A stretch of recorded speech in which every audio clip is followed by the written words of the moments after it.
It's been so long. Welcome back to Live at the Left. I'm Terry Nate. And I'm Kelly Guest, and Henry is accosting a discussion item for later in the show. I didn't look. So we'll be bringing this. Well, you know what? Since it's already done, I have something for you. Okay.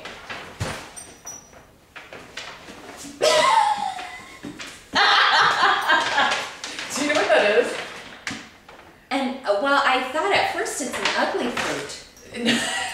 No, I mean really. Yeah, it is ugly.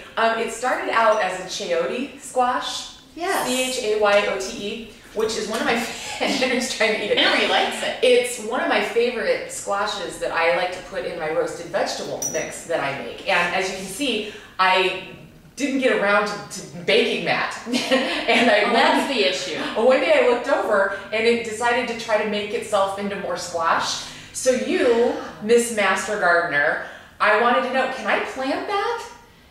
You know, you might be able to. Should I just... You know what? Do you want to take it home not? and see if you can do it? Sure. Take it home and put it in the Master Gardener area. You've got a place, because I have a feeling it's going to go nuts. It will get huge if it's... And have you ever tried these? No. It doesn't it look like it's trying to radio Mars? It does. Look, it looks like, I know. It was like, you know, the, who is it? The Grinch that stole Christmas. That's what I thought. It went from just being a squash that was kind of a little past its prime to like this big in like 2 days. All of a sudden I looked over into my vegetable rack thing, and this thing was sticking up, and at first I caught it out of the corner of my eye and I screamed because I thought there was something really And I'm like, oh my God, the squash is sprouting. So then of course I had to save it for you. Well, thank you. Okay, well there you go. I love you tons. And Henry, I feel so special. And Henry wants to know what it is. Henry, see? Oh. So we just a little kickoff intro, welcome back gift. Yes. As an experiment for the show. So Tara, let's just give a little rundown. The last we left off on Live at the Left, a lot of stuff has happened. Yeah. And that was an interesting show that never got finished. So I'm going to let you kind of take it from here. Okay. With Linda Sagu. I want to say thank you to Linda for being here for us. And I actually was having quite a breakdown during the interview. And I could not stop crying.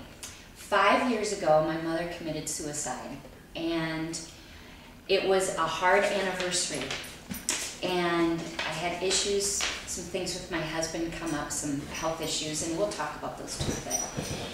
Anyway, I could not stop crying, and we had to stop because... Well, it was the idea of kind of the time that it was for you, and we'd gotten into this area of happiness and metaphysics, and we did one of our breaks like we always do here, and I caught a glimpse of you during the segment, and Linda was sitting between us, and I said, "What's going on?" And I'm not making fun of you because it was, as you know, it was quite the day. But and we sat down, and I don't know, can you give any kind of overview on what happened? Because it was still to this day one of the most amazing days, even to Linda. Yeah, my mom showed up. Linda's a channel. Yes, and Linda normally just channels Michael, this light collective, but she can talk to those who've passed on when they decide to show up. And apparently my mother decided to come here and to let me know some things.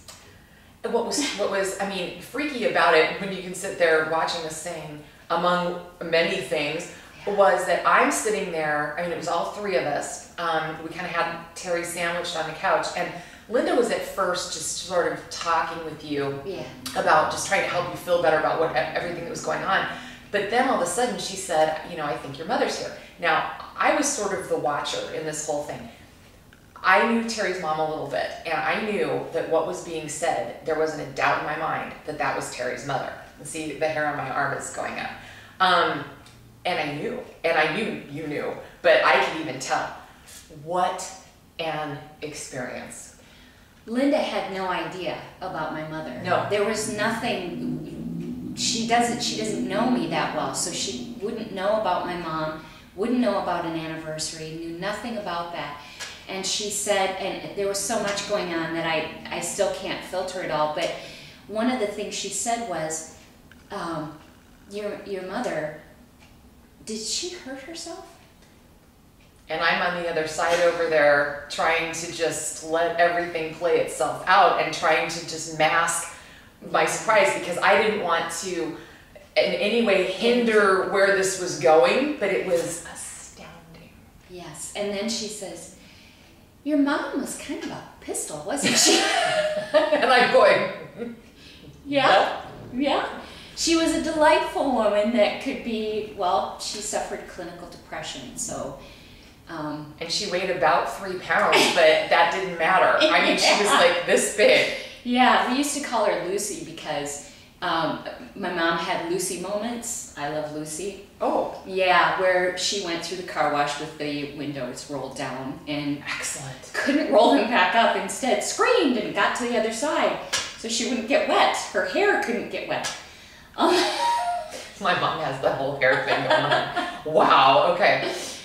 But one of the most amazing thing is that I had been suffering from feeling guilty and sad, very sad, and to have her tap into that was something I can't even really explain, except that it was such a burden lifted from me to hear my mom say through Linda that I didn't have to feel guilty, I didn't do anything, and that she was sorry, and that she loved me, and she knew how strong I was.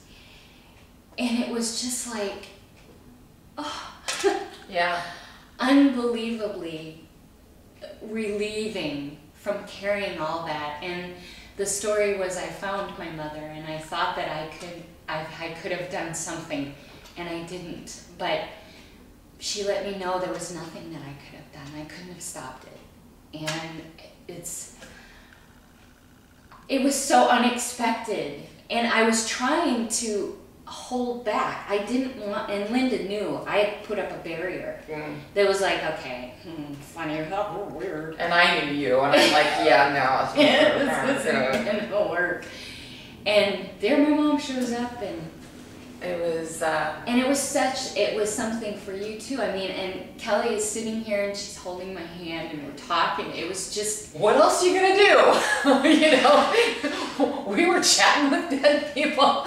You know, the point is, a lot of people will poo-poo this stuff or think it's frivolous or think it's weird. It's not just about the novelty of somebody having some sort of an unusual skill or talent or gift like this.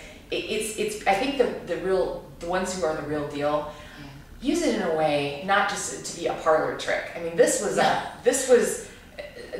therapeutic. This was life-changing for me. Yeah. I mean, it really was. It was life-changing because I had carried so much on me for so long, and because of my mother's depression, there was a lot that I lost a lot of my childhood due to that. Yeah. And that was something else my mom apologized for. Yep, I remember that part.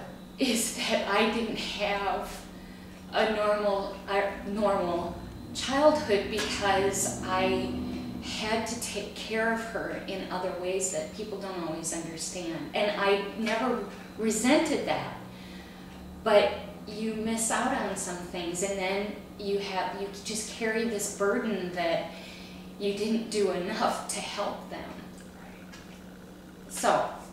Well, and that's why that the Linda segments sort of just ended because we just couldn't take anymore. So Linda's going to come back, and in fact I just saw her this morning. So she's ready, willing, and able. So that kind of ties up the drop off there. We'll get into a little bit more about why it's been a while since we've been here. We'll be back in just a couple minutes here at Live in the Loft. At the Loft? At the Loft. Right.